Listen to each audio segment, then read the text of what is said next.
Okay, to replace the battery on your Chromecast with Google TV remote control, first of all you need to turn around your remote control on the back, and you will see the cover and this point here.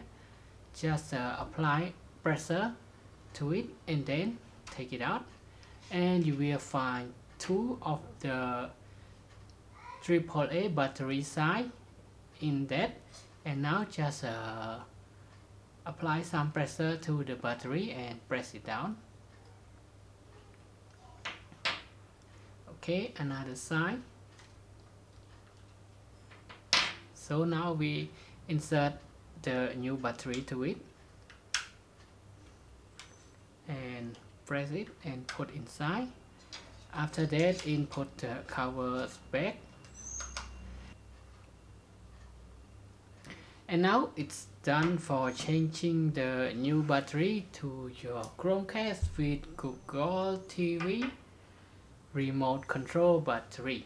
And now thanks for your time watching this short video, and I hope to see you again in the next video.